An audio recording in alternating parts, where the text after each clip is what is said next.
Boa noite, irmãos, a paz do Senhor. Os irmãos hoje têm que ter paciência comigo, estou assim meio como tinha lá um crente em Tomar que dizia, já nem sei o que é que ele dizia qualquer coisa. Dizia que eu estava meio chispado, não é? E é o que eu sinto, estou assim meio chispado, meio engripado, assim com algumas dores, mas peço também que não tenham só misericórdia agora porque eu estou doente, mas todos os dias também. ajuda. Ok, meus irmãos, vamos então continuar no nosso estudo da Epístola aos Romanos. Nós estamos no capítulo 3 e ainda antes de lermos, porque vamos começar aqui no capítulo 3, versículo 21, é esta a secção que nós hoje vamos começar.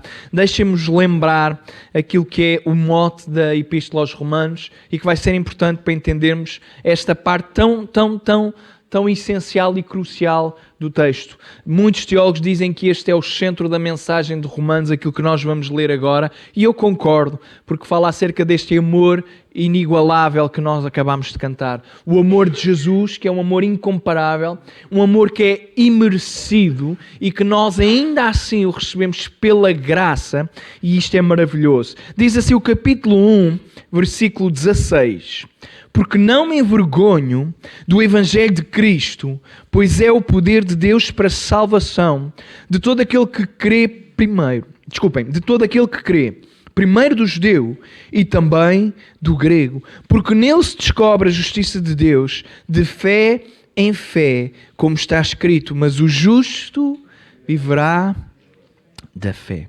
Vou apenas focar aqui o versículo 16, porque o resto os irmãos vão-se aperceber que também está incluído depois no capítulo 3 que vamos ler. Porque não me envergonho do Evangelho de Cristo, pois é o poder de Deus para a salvação.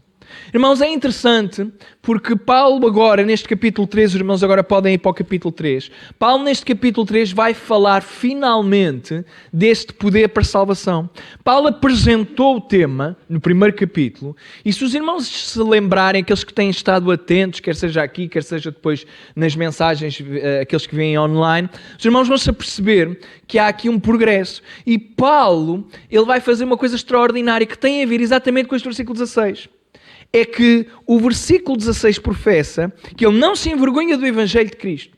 E porque ele não se envergonha do Evangelho de Cristo, ele tem uma necessidade inata nele de estar sempre a partilhar e a pregar este mesmo Evangelho. Ele não se envergonha porque ele entende e consegue compreender a importância e o alcance deste mesmo Evangelho, deste mesmo poder. E este é o poder de Deus para a salvação. A pergunta que Paulo foi respondendo depois no resto do texto que nós lemos até aqui é: poder da salvação, mas salvação de quê? E foi isto que nós fomos vendo. Nós fomos vendo, em primeiro lugar, que há um julgamento futuro, aquilo que se chama o dia do Senhor, ele há de ocorrer, e este dia é um dia de julgamento. O dia em que o cálice da ira do Senhor vai ser derramada sobre toda a sua criação. E nós vemos que há este dia, que é o dia do Senhor, mas vemos também que uma das formas do julgamento começar não é apenas, o julgamento não vem apenas naquele dia, o julgamento já está presente. Aquela ideia que nós falamos, e eu tenho falado várias vezes, que é estranho, mas é a expressão teológica, que é o já, mas o ainda não. Então nós percebemos que o julgamento já está a acontecer e é isto que Paulo foi falando acerca dos comportamentos pecaminosos, de Deus entregar aos seres humanos, ou entregar os seres humanos aos seus desejos, às suas concupiscências. Isto tem a ver com o desejo. E Paulo também diz o seguinte: não há distinção entre judeu e gentio. Nem os gentios estão mais próximos de Deus por não terem a lei, mas os judeus também não é porque têm a lei que são salvos. A ideia é: há salvação porque há necessidade de um julgamento. Este julgamento está a ser ocorrido e nós precisamos da salvação, porque sem a salvação somos todos condenados. Por isso é que este Evangelho de Cristo é o poder para a salvação, porque sem a salvação, sem o poder de Jesus Cristo, todos nós estamos condenados nos nossos delitos e pecados. Finalmente, neste versículo 21 do capítulo 3, Paulo vai retomar este pensamento, porque até aqui aquilo que ele fez é aquele parênteses. Ele foi falando acerca dos gentios, falando dos pecados, e depois imaginou aquele oponente judeu e dizendo, mas nós não fazemos e não cometemos estas coisas. Ele diz, não, vocês, tu e eu, todos nós cometemos exatamente os mesmos tipos de pecados. E porque cometemos os mesmos tipos de pecados, todos somos julgados. E somos julgados por quem? Por um Deus justo, que é imparcial. Um Deus que nos vai julgar de acordo com tudo aquilo que nós fazemos. E não só, com tudo aquilo que tu e eu somos. Como nós fomos falando ao longo destas semanas que temos andado a falar à volta de Romanos, Deus, Ele não olha apenas para aquilo que nós fazemos, Ele olha para aquilo que nós somos. Porque nós podemos nos enganar uns aos outros, mas a Deus ninguém consegue enganar. E foi isto que nós fomos vendo. Não é possível enganar a Deus. E quanto mais depressa nós cristãos nos lembrarmos disto, mais depressa nós vivemos vidas verdadeiras, porque deixamos de ser hipócritas, e a expressão hipócrita, literalmente no grego, significa utilizar uma máscara que se utilizava naquilo que era o teatro. Porquê que se utiliza uma máscara? Porque estamos a representar, para disfarçar, para tapar. Nós usamos uma máscara, mas a máscara não é a nossa realidade. O que está por debaixo da máscara é quem nós somos. Ser hipócrita é apresentar uma máscara, mas dizer isto, meus irmãos, com toda a seriedade. Diante de Jesus Cristo ninguém usa máscaras, porque elas caem todas. Todas. Então, nós entendemos que precisamos de ser salvos. Do quê? Desta ira, deste julgamento. E nós entendemos que não temos meios de nos salvar a nós mesmos. É isto que Paulo foi apresentando. Não há possibilidade de nós nos salvarmos. Não é porque tu portas-te bem, não é porque tu és educado, embora nós devamos, não é, portar-nos bem e sermos educados. Não é isso que está em questão, os irmãos compreendem. Não é isso que está em questão. Mas deixem-nos perguntar, é porque fazemos o bem que nós vamos para o céu? Enquanto os irmãos respondem, não é de retórica, é para vocês responderem. Eu vou tirar o casaco, já estou com os calores. Não o quê, Gonçalves? Não é por fazermos o bem que vamos para o céu. Não é por fazermos o bem. Mas há pessoas, e nós lemos isto, que acham que é porque fazemos o bem que vamos para o céu. Que é porque temos mais sabedoria. Que é porque conhecemos... Irmãos, é bom que o irmão conheça a palavra do Senhor, mas quem nos leva ao céu não é o conhecimento, é a prática. Não daquilo que tu fazes, mas daquilo que tu sabes que está aqui. E o que é que está aqui? O que é que significa a prática da palavra de Deus? É tu olhas, tu lês, tu deixas que a palavra te transforme, tu compreendes que vais para o céu não por aquilo que tu fazes, mas por aquilo que Jesus já fez por ti e por mim. 21 diz assim, mas agora se manifestou sem a lei a quê? O que é que diz a vossa Bíblia? Estão a ver como está ligado ao capítulo 1, versículo 16. O poder de Deus é Cristo, o Evangelho. E é o poder para a salvação. A salvação é necessária porque Deus é um Deus justo. Então, Ele salva, mas Ele é também amor. E nós nestes versículos vamos entendendo sempre esta dualidade. É uma dualidade, mas não são antagónicas. Deus Ele é justo, mas Ele é amor e misericórdia ao mesmo tempo. E é na cruz que tudo se vai encontrar. É na cruz de Cristo. Agora se manifestou, sem a lei, a justiça de Deus, tendo o testemunho da lei e dos profetas. A lei, ela aponta para a necessidade de justiça. Há uma justiça que tem que ser efetuada. Há uma justiça que precisa de ser cumprida. Isto é a justiça de Deus. Nós sabemos que a característica, uma das marcas divinas, uma dos seus atributos, é Ele ser justo. Tudo aquilo que nós sabemos, já falámos disto, acerca de justiça, nós sabemos porque Ele imprimiu em nós esta ideia exata de justiça. Ele é um Deus justo. Você está cá? Ele é um Deus justo. Isto é a justiça de Deus pela fé em Jesus Cristo. Para todos e sobre todos que creem, porque não há diferença. Isto é a justiça de Deus pela fé em Jesus Cristo. O que é que isto significa, meus irmãos? Nós sabemos que nós não somos justificados, porque é isto que depois vai dizer. Nós não somos justificados por causa daquilo que fazemos. Nós somos justificados por aquilo que Jesus Cristo já fez. É interessante porque não sei como é que diz a vossa Bíblia. Os irmãos digam-me se há alguém que tem uma ligeira diferença. Aqui diz, isto é a justiça de Deus pela... O que é que diz a vossa Bíblia? Diz toda pela fé em... Diz tudo pela fé em. É isso? Todos dizem pela fé em. Ok. No grego é interessante. Porque no grego são duas palavras, o em não está aqui. O em é uma imposição de uma tradução. Fomos nós que, quando se traduziu, nós? Não. Por meio da fé. De quem? De ou em? Pronto, em. Exatamente. Esta é aqui a questão. Há uma coisa muito interessante no grego e é um debate. Porque literalmente no grego isto pode significar o seguinte. Literalmente é pela fé de Jesus Cristo. E agora pensem comigo. Pela fé de Jesus Cristo, aparentemente nós poderíamos pensar em ou de...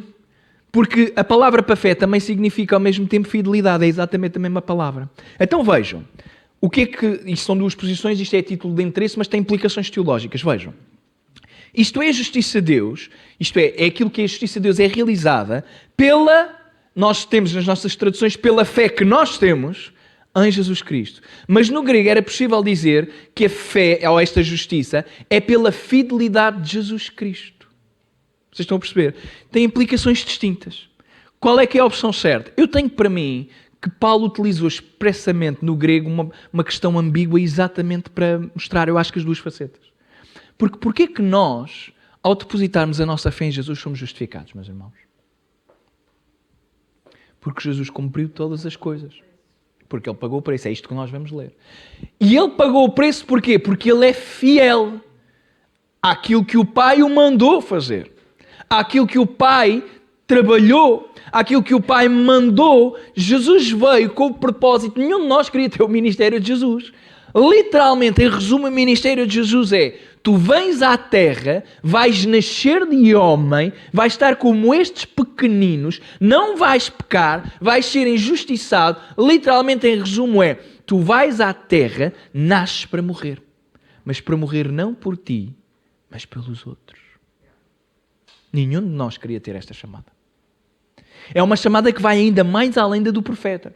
O profeta muitas das vezes tem uma chamada dura. Na maior parte dos casos, o profeta tem uma mensagem dura e uma chamada duríssima, diria. O profeta Jeremias, do ponto de vista das métricas de hoje, quando nós falamos acerca de sucesso, nós temos a ideia de achar que sucesso é quando temos muitos seguidores. Há pessoas que ficam deslumbradas com os seguidores. Eu não consigo compreender, honestamente, porque não tenho esta apetência, e o Senhor me livra, acho que estou bem assim, mas não tenho esta apetência, eu pessoalmente. Mas há pessoas que ficam deslumbradas com seguidores, com muitos seguidores, com ter fama. Irmãos, do ponto de vista do Evangelho, Jeremias foi um profeta extremamente com grande sucesso, diria mesmo. Mas do ponto de vista humano, ele foi um falhado. Sabem porquê? Tudo aquilo que ele pregava, ninguém ouvia. Tu és o profeta da desgraça. Tu és um profeta só de julgamento. Poxa, não és capaz de dizer uma palavra boa. Não vai acontecer nada de bom. Quem é que tinha razão? Era Jeremias ou eram os outros que ficavam chateados com ele? Era o Jeremias, pois é, mas ninguém ligava nem mesmo ao que ele dizia.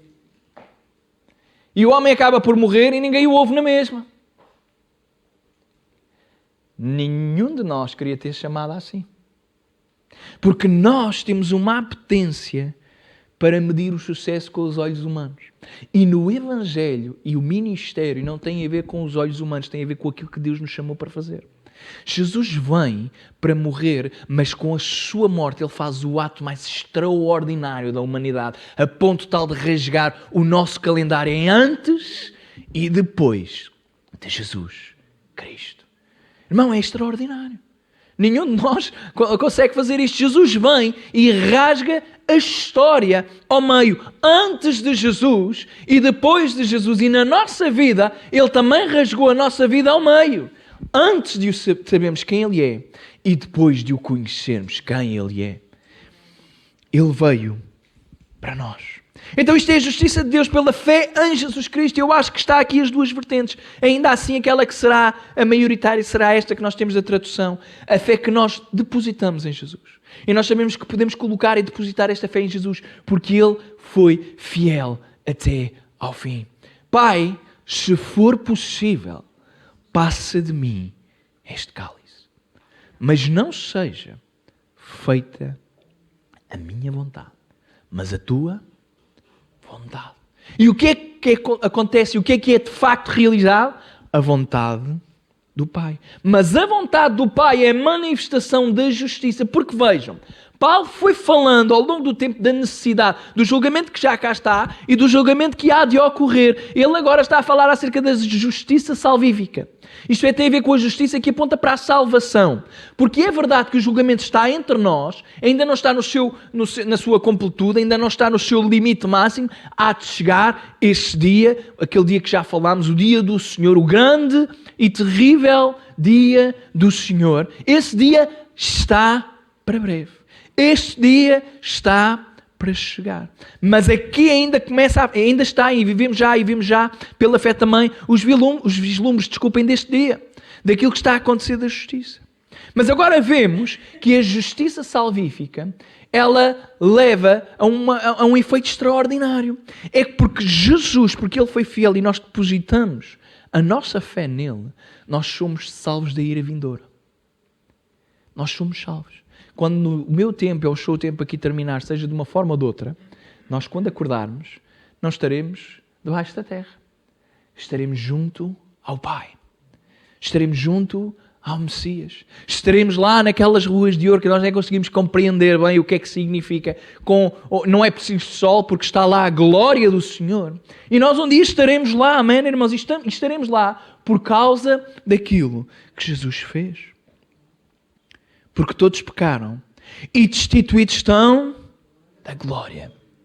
Todos. Como eu costumo dizer, o que é que todos significa? Todos. Há pessoas que gostam de dourar a pílula. Mas todos significa todos. Há uma medida e a medida é a santidade de Deus. E a ideia é, tu e eu somos medidos e não conseguimos alcançar. Falta muito para lá chegar. E o problema é que não dá para adicionar, porque nós nunca vamos conseguir chegar à medida, àquilo que Deus exige. Então a ideia é, todos pecaram e estão curtos, estão longe da glória e da santidade de Deus. Quando nós pensamos bem nisto, meus irmãos, nós entendemos o que é que isto significa. Nós entendemos que as implicações para a nossa vida são poderosas. Significa que se todos pecaram, eu e tu pecamos. E se eu e tu pecamos, estamos destituídos da glória do Senhor. Isto é, há uma separação, não dá para chegar onde Deus está. E se não dá para chegar onde Deus está, nós estávamos metidos aqui num grande problema. Porque como eu já disse, o que é o inferno? O inferno é o lugar onde não há Deus. A Bíblia está a dizer que todos pecaram e destituídos estão da... Vocês estão a perceber as implicações disto? Não conseguimos lá chegar. Então é preciso acrescentar uma medida àquilo que nós não conseguimos fazer. Nós queremos chegar até à glória e santidade, mas não é possível. Quem é que cria a ponte? É nisto que o cristianismo é distinto de todas as religiões, meus irmãos. Não tem a ver com a ideia do discurso religioso, mas é nisto que o cristianismo é totalmente diferente. Os irmãos podem escolher o que quiserem e a religião que quiserem e vão perceber que na gênese da religião está aquilo que tu podes fazer, aquilo que tu tens que fazer, aquilo que tu precisas de fazer para chegar à divindade. E tens de portar assim, e assado, e fazer isto e aquilo e aquilo outro, e cumprir isto e aquilo e aquilo outro, senão tu não chegas lá. Mas se cumprires, tu consegues chegar lá. O cristianismo é impossível tu chegares a Deus, mas Ele chega-se a ti e a mim. É impossível tu alcançares, mas Ele alcança-nos. Não é aquilo que tu fazes, é aquilo que Ele já fez e é aquilo que Ele faz todos os dias por cada um de nós. A medida estava curta, mas a medida era a medida certa da cruz de Jesus Cristo. Nós estávamos à distância de uma cruz da glória do Senhor, mas não podia ser a cruz de ninguém a não ser a cruz de Jesus Cristo. Era a medida certa e perfeita. Tinha que ser a cruz de Jesus Cristo. E é por isso que somos justificados. O que é que diz a vossa Bíblia no versículo 24, meus irmãos? Sendo justificados o quê? Gratuitamente. O que é que significa gratuitamente, irmão Gonçalves? Não pagas nada. Não pagas, é o que tu gostas. O Gonçalves gosta de coisas grátis. Como todos nós. Realmente. Irmãos, nós gostamos de coisas grátis. Mas olhem que esta coisa grátis é grátis só para nós. Pensem lá comigo, quando nós recebemos alguma coisa, nós podemos não pagar, mas aquilo custou ou não custou alguma coisa a quem nos deu. Normalmente é assim que custa. Nós oferecemos um presente a alguém, damos, e é bom que seja assim que se dá os presentes, normalmente não se deve pensar a dar presentes, é pensar que depois vamos receber, não é? Senão é quase uma troca, não é bem um ato de generosidade. Mas nós damos, aquela pessoa recebe gratuitamente, mas nós investimos. Pode nem ter sido dinheiro, até pode ter sido tempo. A minha filha, por exemplo, ela não tem dinheirinho, não é? Coitadinha, também não trabalha. Mas ela, como gosta muito de fazer desenhos, sempre que há alguma data festiva que se aproxima, lá está ela a fazer desenhos. O Francisco está quase a fazer anos, brevemente, e ela já fez o desenho para ele. Estava lá no quarto, foi perguntar ao irmão, mano, qual é as suas coisas favoritas? Irmãos, o Francisco vai receber aquilo, já conheço o meu filho, vai olhar para aquilo e diz, obrigado. E aquilo... Porque ele é pequenito também, não vai ter... Mas não custou nada, mas custou à Matilde. A Matilde perdeu tempo, gastou, investiu, diria. Então, aquilo que recebemos gratuitamente tem sempre um custo. Podem não ser para nós. E é este versículo que é que nós pensamos. Nós somos justificados. A ideia da justificação é aquilo que é jurídico, forense, desculpem. Justificação é tu teres uma falta... e aquela falta ficar apagada. Não é que tu não tenhas a falta está lá, mas ela está justificada, então é como se não contasse. Nós vemos isso, os irmãos lembram-se quando tinham que justificar as faltas aos vossos filhos, na escola. O que é que acontece? O miúdo faltou ou não faltou? Mas a falta está justificada, o que é que significa? Ele faltou, mas não vai ter consequências. Ele faltou, mas os efeitos da falta são apagados. Você está a perceber? O impacto que isto tem na nossa vida. Porque quando chegamos aqui, vocês não se esqueçam, todos pecaram, destituídos estão da glória do Senhor. E aquilo que Paulo disse foi, nem judeu, nem gentil, nenhum tem vantagem. E vamos todos ser julgados por um Deus justo e imparcial. E a tua ideia é, e agora começamos a suar. E agora? Um dia estamos diante do tribunal, e agora como é que eu... O que é que eu digo? Porque não há nada que eu possa dizer. Não há nada, as provas estão todas contra nós. E agora? Sendo justificados gratuitamente pela sua graça, pela redenção que há em Cristo Jesus. A palavra redenção é tão interessante no grego. A palavra redenção aponta normalmente para um preço que é pago no resgate dos escravos. Os escravos eram comprados. Quem queria ter a propriedade do escravo tinha que o comprar, e havia pessoas que redimiam o escravo. Compravam-no não para ele continuar a ser um escravo, mas compravam-no para o libertar. A este preço chamava-se a redenção. Nós somos justificados gratuitamente pela graça e pela redenção, pelo preço que Jesus Cristo pagou. E agora pensem comigo, é gratuito para nós, mas o que é que custou? Pois é. Estão a ver porque é que o sangue de Jesus tem poder? Porque é que o nome de Jesus é o nome que atemoriza tudo e todos. Ao nome de Jesus, todos um dia vão se dobrar. Mas é no seu nome que nós temos poder. Porque Ele pagou. Nós somos justificados. A nossa falta não tem efeitos porque nós estamos debaixo da justificação. O corretor é o sangue de Jesus. Os irmãos lembram-se daquele corretorzinho branco? Eu na escola lembro-me, eu que tinha a tendência de morder muito, várias vezes fiquei com o corretor todo na boca, tinha que pedir à professora, depois todo branco, a professora tem que ir à casa bem, porque eu tenho isto tudo cheio de corretor. Estou-me a lembrar agora, eu também não batia bem da bola, é o que eu estou a pensar. Mas o corretor é o sangue de Jesus. Sangue de Jesus. Sendo justificados gratuitamente, não significa que não tenha custado nada a ninguém. Significa simplesmente que custou tudo a Jesus e tu recebes de graça aquilo que tudo custou a Jesus. É por isso que nós temos que ter temor da palavra do Senhor. Temos que ter respeito e temor por quem Jesus é. Porque aquilo que tu e eu fazemos nesta terra, só o fazemos por causa da liberdade que foi adquirida por Jesus Cristo.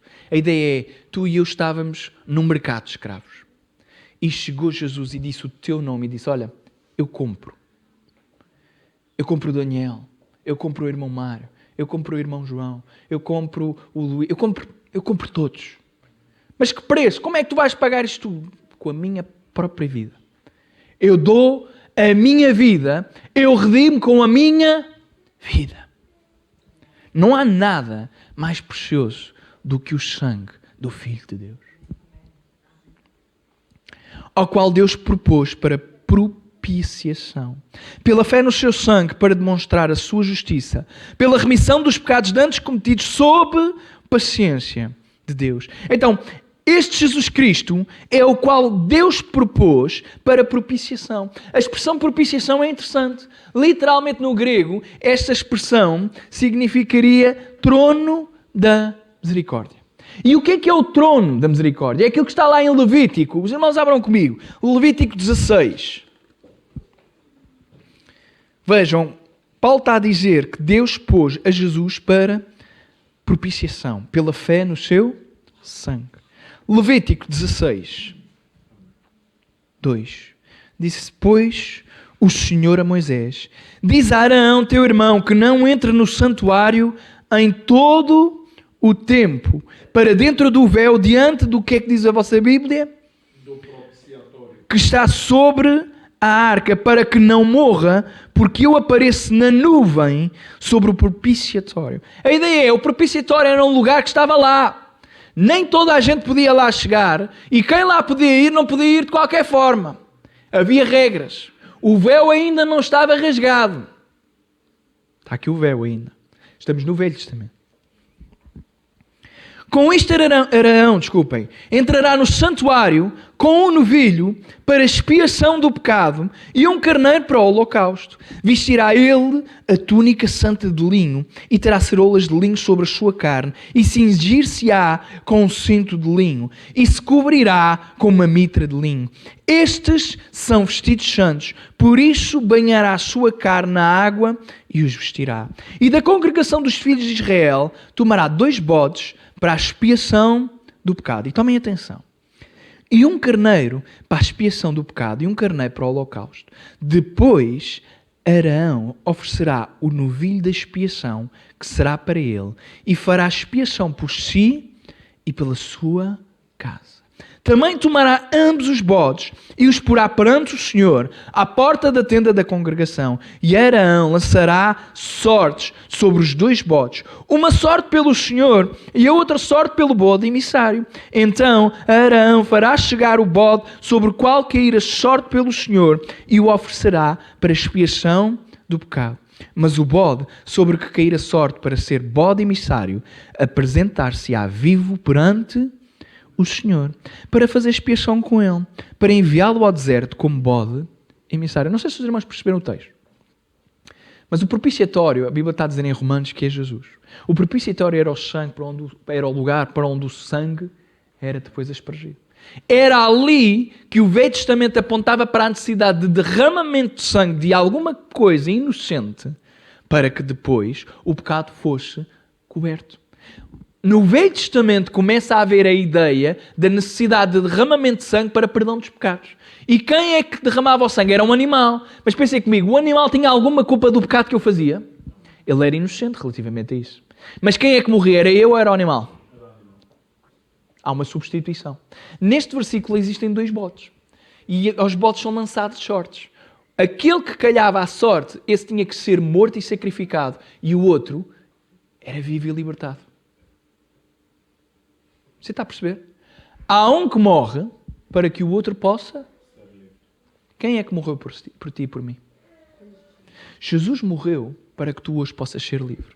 Jesus morreu para que tu e eu possamos estar vivos na sua graça, na sua misericórdia, justificados não porque somos bons, mas porque Ele é bom e cumpriu tudo perfeitamente. Agora pensem comigo, meus irmãos, que ousadia tenho eu e você quando não damos a nossa vida totalmente a Jesus. Nós respiramos porque Jesus entregou a sua vida por cada um de nós. Como é que nós temos a ousadia de não viver apenas para Ele? Só para Ele. Só para Ele. Apenas para Ele. Como é que nós temos a ousadia de negociar e de dizer e de fazer e de pôr tantas prioridades que não Deus, que não Jesus, tudo às vezes na nossa vida é prioridade, menos a pessoa de Jesus Cristo.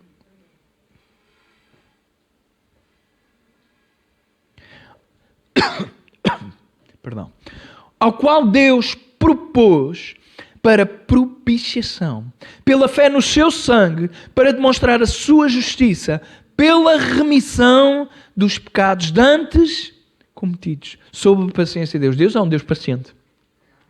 Os nossos pecados são cometidos por causa da paciência de Deus. Porque, irmãos, o que é que nós merecíamos assim que pecássemos? Esta é a realidade. E nós temos que pôr isto, não é para ser gravoso, é simplesmente aquilo que é teologia bíblica.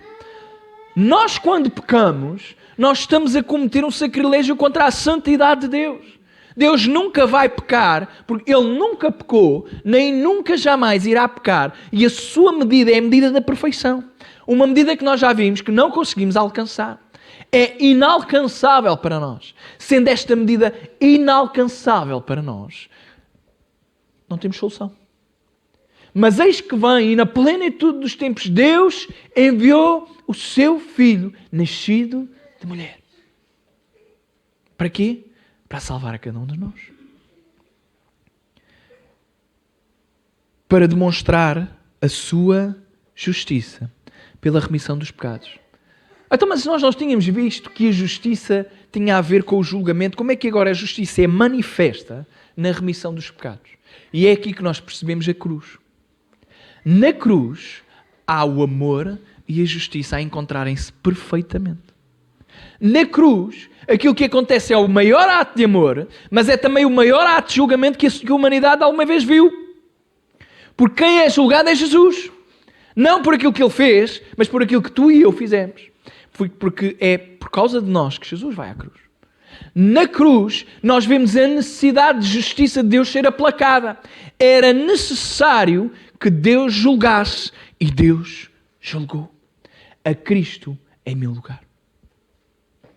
E isto é que é extraordinário.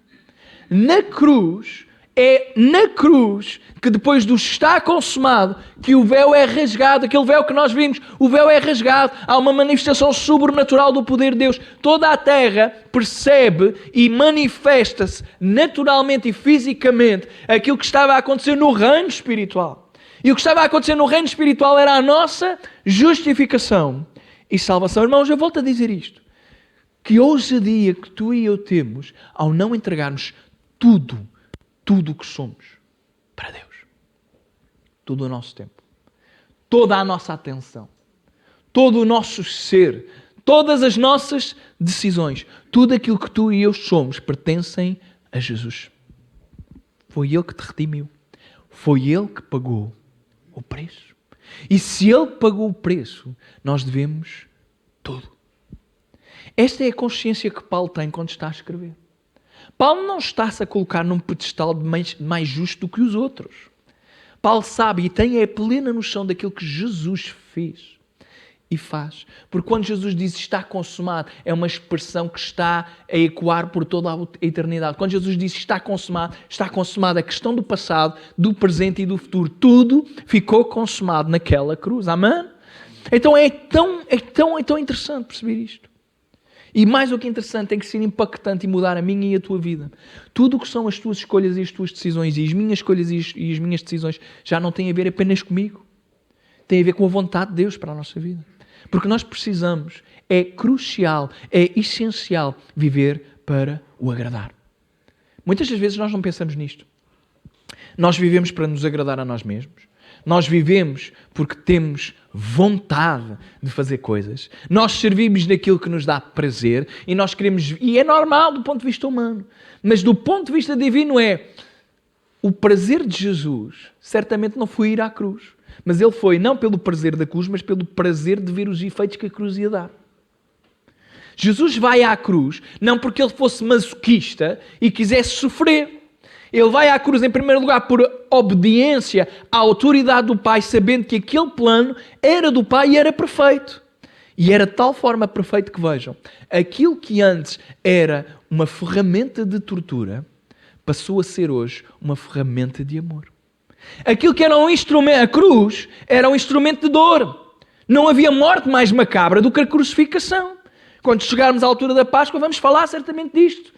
Porque nós temos que nos lembrar. Mas o pior nem era apenas o sofrimento físico, porque esses muitos passaram. O maior sofrimento de Jesus, para além do físico, foi aquela separação momentânea que houve quando o pecado começa a cobrir. Não o pecado de Jesus, mas o meu e o teu, aquilo que fazia separação. Deus meu, porque me... O que é que está a acontecer espiritualmente ali? Toda a carga do pecado começa a estar sobre Jesus. Todas as consequências, toda a iniquidade, não daquilo que Jesus fez, mas daquilo que tu e eu fazemos ainda hoje, meus irmãos. Estava lá naquele dia há 2000 anos atrás. E quando ele grita e proclama, está consumado. Esta é a maior declaração de vitória. Quando hoje olhamos para a cruz, nós não vemos um instrumento de tortura. Pelo menos quem é cristão. Nós olhamos para a cruz, e hoje até é um elemento de moda. Já também passamos quase para o outro extremo, não é? Mas eu espero que nós, quando olhemos para a cruz, nós entendamos o que está ali representado. Por isso é que nós, como evangélicos que somos, a nossa cruz não tem Jesus lá. Porque Ele não está lá. Mas a representação da cruz tem que ser com aquela dureza e crueza. É de facto o símbolo do amor. Mas está aqui também para demonstrar a sua justiça. A remissão dos pecados demonstra que Deus é justo, porque a remissão dos pecados foi operada na cruz. Que o Senhor nos ajude, meus irmãos. Que o Senhor nos ajude. Vamos ficar por aqui, amém? Mas eu gostava de ainda ficarmos em pé e orarmos um pouco sobre este assunto, amém?